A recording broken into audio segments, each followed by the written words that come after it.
Halo Bapak Ibu yang dikasih dalam Tuhan, kita bersyukur kita masuk di bulan yang kedua, bulan Februari tahun 2024. Satu bulan sudah kita lewati dan ini sebuah anugerah. Kita tetap dalam keadaan yang sehat dan saya percaya Bapak Ibu juga diberkati Tuhan dan tetap semangat. Dalam renungan materi triparti bulan Februari kita akan bicara yaitu terkoneksi, dan ini sesuatu yang penting karena dalam sebuah discipleship atau pemuritan itu maksudnya adalah supaya setiap orang percaya itu ada koneksi, ada hubungan, dan hubungan itu adalah hubungan yang membangun, hubungan itu adalah hubungan yang menguatkan, hubungan itu adalah hubungan yang mendewasakan di dalam Tuhan. Mari kita perhatikan nats dasar kita dalam discipleship, karena ini merupakan tema 1 tahun, yaitu pemuritan kunci keserupaan dengan Kristus. 2 Timotius pasal 2 ayat 1 dan 2 dikatakan di sana, sebab itu hai anakku, jadilah kuat oleh kasih karunia dalam Kristus Yesus. Apa yang telah engkau dengar daripadaku di depan banyak saksi, percayakanlah itu kepada orang-orang yang dapat dipercayai, yang juga cakap mengajar orang lain. Saudara, ini adalah sebuah pesan dari hamba Tuhan senior Paulus kepada hamba Tuhan yang masih muda namanya Timotius, yang waktu itu Timotius menjadi gembala di Efesus. Paulus berpesan dengan sebuah pesan yang menarik, dan ini merupakan pesan terakhir sebelum Paulus dieksekusi hukuman mati, yaitu apa? Pesan untuk memuridkan. Mari perhatikan ayat 1, sebab itu hai anakku, jadilah kuat oleh kasih karunia dalam Kristus Yesus. Paulus sedang mengingatkan atau sedang memberi kekuatan kepada Timotius sebagai anak rohaninya untuk jadi anak yang kuat. Kuat bukan karena punya uang, kuat bukan karena punya posisi, punya jabatan, nama terkenal, relasi banyak, tapi kuat dalam kasih karunia, kuat oleh karena kasih karunia. Jadi Paulus mau berkata dalam bahasa saya sehari-hari bahwa ayo kuat karena kasih karunia-Nya. Bukan ayo kuat karena kamu punya uang. Ayo kuat karena kasih karunia-Nya. Kita kuat karena kasih karunia Tuhan, karena anugerah Tuhan yang memampukan kita untuk tetap berdiri sampai hari ini. Nah, sama dengan kehidupan kita, kalau kita boleh kuat sampai hari ini, itu bukan karena kehebatan kita. Alkitab berkata kejayaan manusia semu, hidup manusia itu seperti bunga rumput dan sangat-sangat singkat sekali. Seperti uap yang kelihatan ada dan setelah itu tidak ada. Nah, Paulus memberikan masukan, nasihat, pesan, dan ini firman Tuhan, jadilah kuat, hendaklah kamu kuat oleh kasih karunia. Kenapa? Karena tugas pelayanan sangat banyak. Keluarga membutuhkan kita, kehidupan membutuhkan kita, pelayanan membutuhkan kita, dan ada banyak aspek dalam kehidupan ini yang harus kita kerjakan.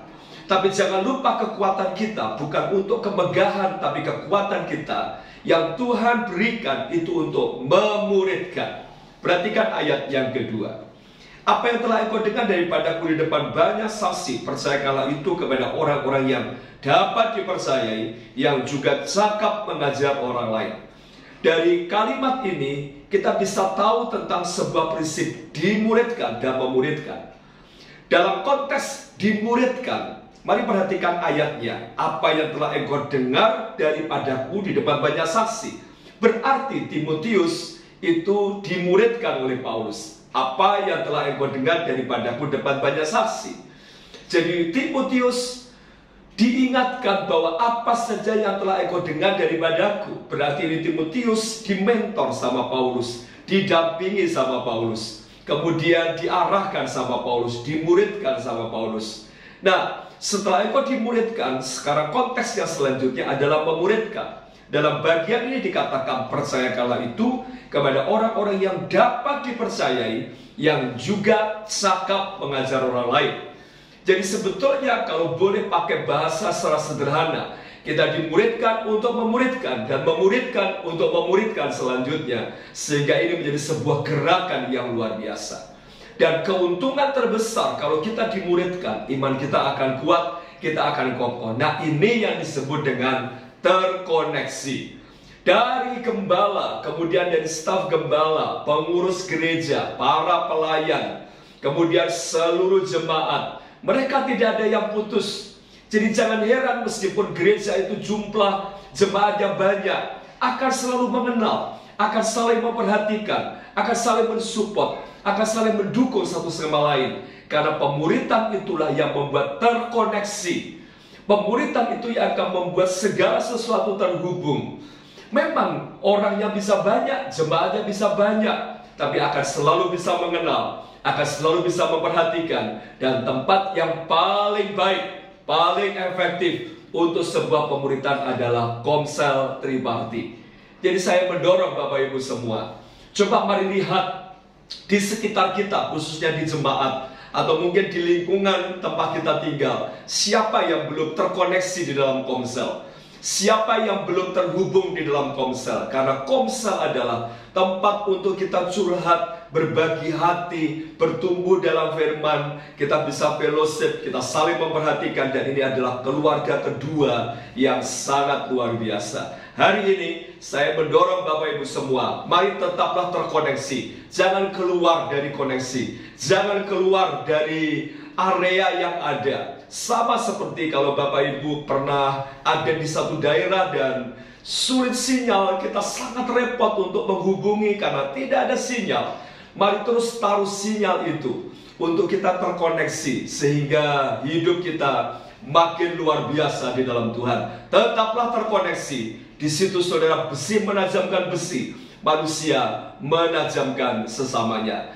Ada dua hal pertanyaan yang bisa di-sharingkan. Yang pertama, bagaimana kita bisa membawa orang untuk bisa masuk di dalam komsel kita. Jadi mari diskusikan kira-kira nama-nama siapa yang saudara bisa masukkan dalam komsel saudara supaya dia terkoneksi. Yang kedua adalah, mari coba diskusikan bagaimana kita bisa terus ada dalam komunitas yang membangun. Kenapa? Jujur saja, komunitas yang tidak membangun itu kadang sangat menggoda kita. Nah, bagaimana caranya kita terus ada dalam komunitas yang membangun? Berkat yang saudara terima dari sharing ini, saudara akan bertumbuh dengan luar biasa. Dan proyek ketaatannya, mari saudara ajak orang-orang yang belum komsel untuk mereka bisa tergabung dalam komsel saudara. Setelah itu Bapak Ibu saling mendoakan, doakan Bapak Gembala, Ibu Gembala,